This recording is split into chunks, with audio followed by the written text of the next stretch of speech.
Hello, today I'm going to be doing a Witchcrafter deck profile. This is going to be my deck for the new kind of January area. It is probably the best competitive version of the deck, but there is obviously a lot of kind of interest and stuff, as you can probably see, that kind of makes this deck work decently. Let's just get right into it then. For the Witchcrafter monsters, we play Triple Shmeater. Shmeater is the most important Witchcrafter. 3 banishes in the graveyard to dump one. That's kind of, they all have the same main field effect, where they special summon a bigger monster by tributing and discarding a spell, and then in the grave, Shmeater will dump any Witchcrafter name. It could be monster or it could be spell. You can even dump the trap, but we don't normally tend to do that. Then for the one-offs, we play 1 Pator and 1 Pottery. Pator is really good at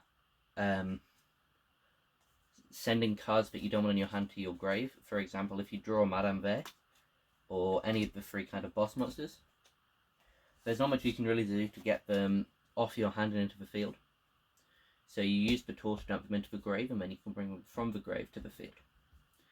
Pottery is also really good. The main reason is just a level 2, so she can be used for elf combos. Normally turn 1 you don't want to bring back the other level 2 monster that we play. I will show you that in a bit, but you normally will want to bring back the Pottery because you've already used the other effect. So you can use Pottery then to just get an extra body on the field if it's in graveyard. Its graveyard effect does come up occasionally, but it's not too rare, especially considering we do play other archetypes. You need to have a completely empty hand for it to happen. Then we play Triple Witchcrafter Genny. Genny is probably one of the best Witchcrafter monsters. In grave, she just banishes to copy a spell. So you can banish her with any spell to copy that spell, and this comes up with a lot of combos, but it also just comes up with, if you need to use a certain spell card twice, you send it to the grave, and then you banish it with Genny. So you can do that relatively easily there, to just kind of extend. So that's it for the smaller monsters. For the boss monsters, we play 1 Aurora, 1 Hein, and 1 Madame Vert. You only need 1 of each of these, because you don't want to draw them. You can play 3 Aurora. It does come up in certain matchups, but in this kind of current format, you don't really need 3 Aurora because it is a hand trap, and there's just not enough room for it. You can search it extremely easy, so we only play 1. Adele is the other boss monster, but she... her effect rarely comes up. She can special summon from hand, and she's also a monster reborn.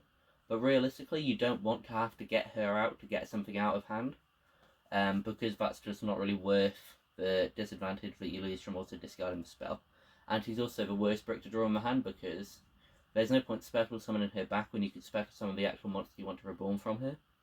So you just don't play that one at all. As for the spells, we played Triple Confusion, which is the fusion spell. This card is insane. You want to see it as much as possible, so we play 3 of it. Just gets you into your fusion monster. We play 3 Creation just to search for Witchcrafter monsters. Most of the time you're searching the smaller ones that you need to use to actually conduct a fusion summon. But sometimes you search for your Aurora as well, just for an extra hand trap. We then played 2 Holiday. I wanted to play the 3rd Holiday, but there wasn't really enough room, and Holiday doesn't really come up enough that you need a 3rd one, or to see one in an opening hand. And that's pretty much... It's pretty much... There's a 40 card deck, because there are certain ones that we need to draw. And we just want to make sure that we do get them. So that's it for the Witchcrafter stuff in the main deck. Relatively simple. We don't play any of the other Witchcrafter spells, and we don't play the traps. Most of them have little use outside of the recursion effect for just card advantage, but it's not really necessary. Something that you could do though is, the way that the tour works is that you want to use it to dump the big monsters, but you can also use the Unveiling spell instead, which special summons and also prevents your opponent from responding to your card effects. So that is also good if you want to play that instead of a Pator, but the Pator draw comes up a lot more, especially when you're playing non-ending cards. Then we play 3 Cartasia. This is insane because it's a spellcaster. So she normal summons and fusions, so you can fusion on your turn and on your opponent's turn. She doesn't have to use herself, so you can use her with 2 monsters in your hand. And then you still have the rank 4 on the field to make rank 4 plays. The next engine that we play is the Tearlaments engine. This engine is partly, we play it because we need the mills for our own Witchcrafter cards, but it's also just an insane engine to end on a strong board with, say, a Royal Callus, maybe an Elf as well, for further interruption for your next turn. So we play triple Shiren, triple Havness. These 2 cards are insane. Havness is just great going second, but it's also a great mill.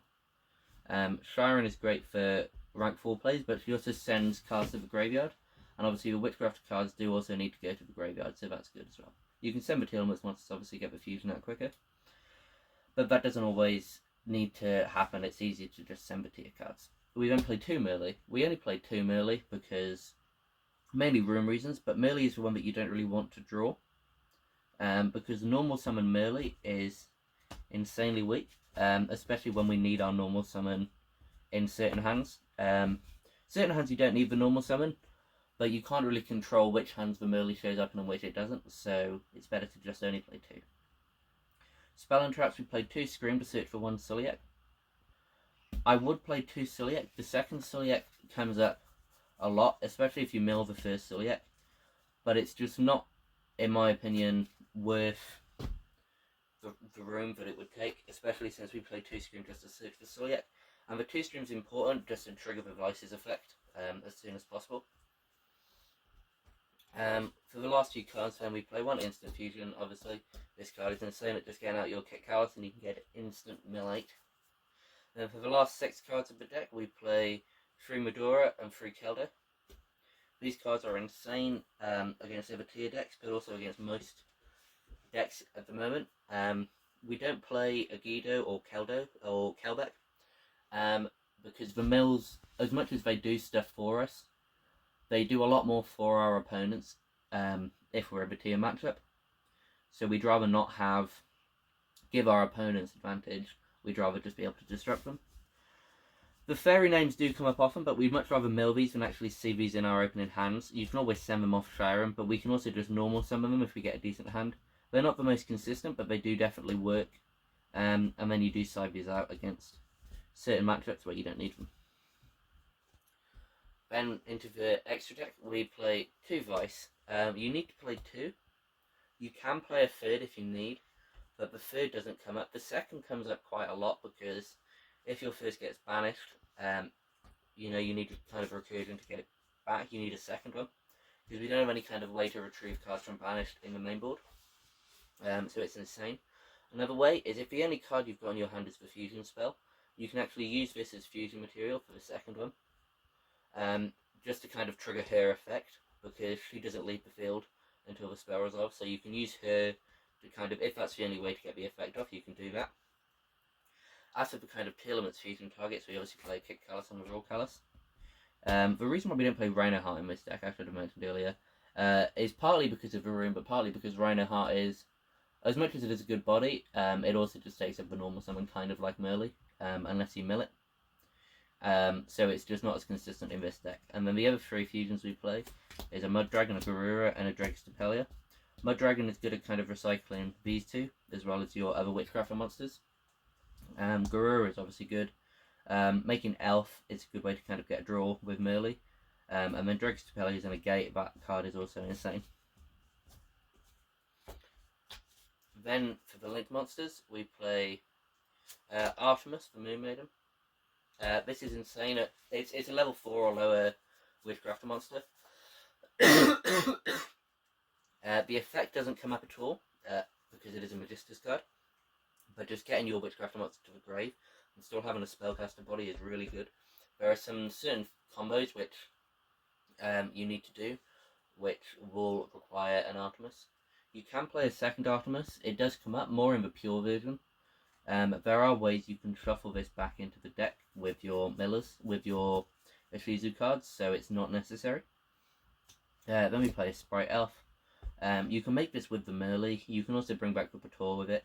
It's great. Disrupt on your first turn. You also want to end your board with the 2 protection arrows, so you have one for the Vice and one for the Raw Kalos. It's insane at just protecting those cards, but it's also good at just keeping interrupting it for your opponent's turn. We then play Underworld Goddess. Underworld Goddess is just an out of towers. I've been considering swapping this specific slot, or maybe a different slot for Baron de Fleur, because the Blazing Cartasia is a tuner monster, and you can do combos where you go Cartasia and Garura, because that's a level 6 synchro into Baron. I don't have a Baron, so I haven't really been able to experiment with it. I don't know if it's better or worth taking out an Underworld Goddess, because this card is also good, and it doesn't really...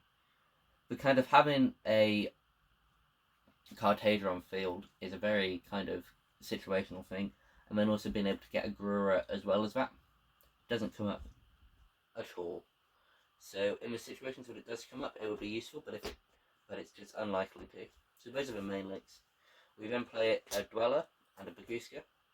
These are both just insanely good at disrupting our opponents if we brick, or if we just have extra body to weaken and overlay. Not all of our deck is level 4s.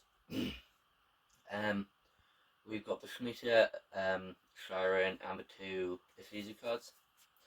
But these are definitely makeable, especially if you already have kind of rank 4s. You can go into these, just kind of stop your opponent knowing what they're playing themselves. Then the last 3 cards in the extra deck, we've just got Dark, Selene, and Access Code. This is good at going for game. It doesn't come up too much anymore because we're playing the tier variant. There are other different ways that we could kind of go into it, go into a kind of end board presence. But Access Code is definitely still good in this format because we've also got the Elf you can banish just for the extra pops. Specifically in this deck, it comes up a lot more than, say, Zeus, just because we don't make the Xyz too often. But these are both spellcasters, so they both trigger the Vice effect, and they can also be protected by Hein and boosted by Madame Bear. Then obviously I've got some tokens. As for the sideboard, we play, for going first, we play a Crime. This is just, you want to put this in going first.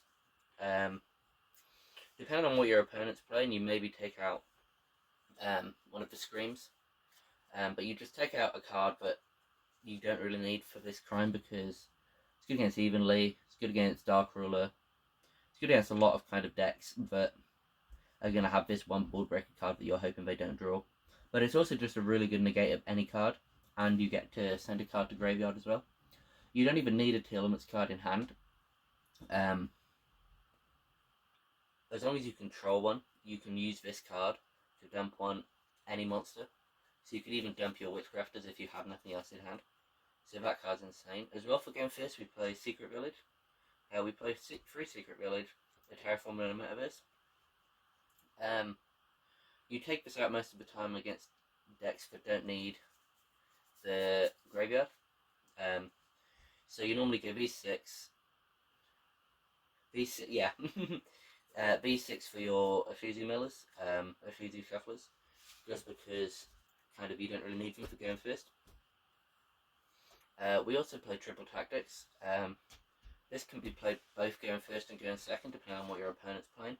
If you know that they're going to try and hand trap you, you could put it in first, if you can find the room. If you don't think they are, then don't. Then you can play going second and break their board that way. We play 3 Dark Ruler. This is good against Sprite. You side up the Shufflers normally for this, or at least kind of half the Shufflers, because Dark Ruler is just a lot more impactful going second. Sprite does use their graveyard. If you know that they're aiming to make Toad, then that may not be the best idea. But if you know that they're going for a board which hands on kind of running D-Shifter, then you might be having a better option putting the Dark Rulers in the Shufflers. Then the last few cards we play a Heartbeat and a Draping. These are both searchable, and they're also insanely good. This one shuffles into the deck, and this one bounces to hand. So none of them will trigger any kind of popping effects, like the Tearlaments cards, for example.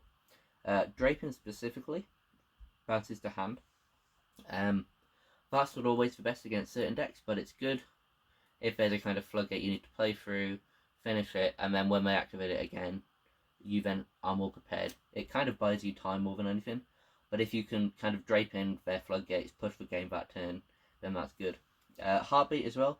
You just shuffle a card into the deck, and then you can dump one. It also is decent at, if it gets milled, you can add the Celiac back or the Crime back. So that's not the end of the world either.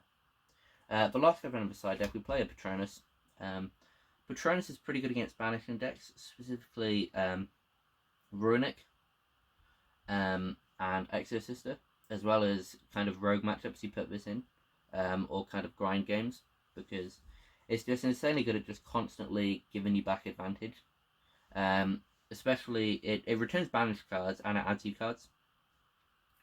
So it's insanely good. Also, it does a lot against Runic specifically. If they've banished all of your spells and you've got Patronus, you can target all of them and return them to your hand. It would come up with Spell Chronicle a while ago, but that card isn't consistent enough to play it now, so we just don't. So that's it for all of the side deck. A few extra cards that you could play in the side deck is Super Poly. I don't think that this is the best option, because it doesn't really... It destroys your monsters, so it does trigger Tearlaments cards. It also triggers kind of a lot, and a lot of people try and build boards around Super Poly right now. Sprite does it well. Tearlaments doesn't really bother, but it also manages to do it decently well. Flunder, they don't really care. So Super Poly's not the best card, but you can put it in. In this format, I'm choosing not to. You can also, in the extra deck, I used to play IP in like my Unicorn. These are good at just shuffling, but it just didn't come up enough, and we didn't have enough bodies where we would go, IP is the best option here. It comes up a lot more in the kind of pure Witchcrafter deck, where you can put 2 bodies on board, and then you have the Vice, and then the Vice will trigger to special summon another body on your opponent's turn, so you can IP with that body into the Unicorn to shuffle something. But it doesn't always come up. I will show a few short combos now. I don't like doing tier combos, just because they're very kind of luck based. But a good combo is just any Witchcrafter monster. Well, it tends to be, you need Shmeeta or Genny in hand, and then any other Witchcrafter monster. As well as this, you can open, even if you open, I'll show you if you open, say, Bator and get Pottery and Bator after. But if you open Shmeeta and say Bator with any spell card, you go normal Shmeeta, and then you use the effect to special summon from deck. So the goal for this combo is to just get both Shmeeta and Genny into the graveyard, and that's really all you need to do. As long as you can kind of use Artemis, get these both in the graveyard. You can go Shmeeta, send the Confusion. And the reason why we're not so worried about this currently is because people aren't playing hand traps as much. We would possibly main deck something like Gamma, if we were worried about that, to kind of protect us from that. But people aren't really playing the hand traps that are going to disrupt this deck, which is why it's good in this format. You can kind of just not worry about actually using the Shmeeta without it being ashed. And then you can banish Genny using her effect. It allows you to fusion summon. So you can use these 2 cards, and then you get up the Vice. And now you normally get up the Vice before you go into your Tearlaments plays, just because if you mill a Scream off of any effect, you can use Vice's effect to chain to it, so you use Scream as your last chain link. You tend to find that opponents actually use the spells as their last chain links as well, because they want to protect the monsters, but that tends to be a mistake against this deck, so you can always use that as an advantage to create disruption for yourself. Another combo that you can do with Pator and you open, say, Pottery as well. It's practically the same combo, but you need to open another spell. So it is relatively inconsistent, and this doesn't normally come up. But essentially, it's the same combo. You just go normal summon 1, and then you get this one into your Schmeter, and then you use your Schmeter into the Genny, and it's the same from there. Schmeter into the Genny, yeah. And it's the same from there by linking off the Genny and then sending Confusion. You can even use Pottery to bring the Confusion back to hand. But it's a lot better to use Pottery later on in the turn, just because she'll add a effective Vice. Yeah. So another thing that is quite a problem, obviously, this deck isn't the most consistent, not in hands, but also in mills. So, say you get Kick Callous on field, and then you go Kick Callous effect, add a melee to hand. You go Kick Callous, and then you get a melee. Now, most of the time, you'll hit a tier name, so you can go into Raw Callous. If you don't hit a tier name, it's not the end of the world. What you can do is, assuming you have a Vice on board, which hopefully you do, you want to make the Vice before you go into any tier plays if you can. So you've got the Vice on board on the melee. All Vice does is pops for melee on a spell effect. Go in first. Vice won't normally use her pop effect, because very rarely will your opponent actually get a monster on the field that you want to pop on your turn 1. So you can pop the melee and then fuse these two off into the Kick Callous, into the Raw Callous. So that does come up a lot.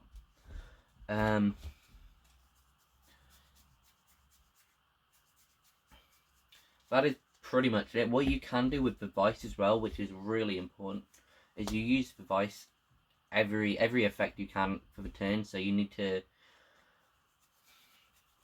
you get Special Summon, a pop, and a return from grave to hand. You get all 3, you don't just get 1. It's not once per turn for each, it's once per turn. It is once per turn for each, so that's really good. Another thing about this deck is that it doesn't lose to card advantage. You mill 20 cards in your first turn.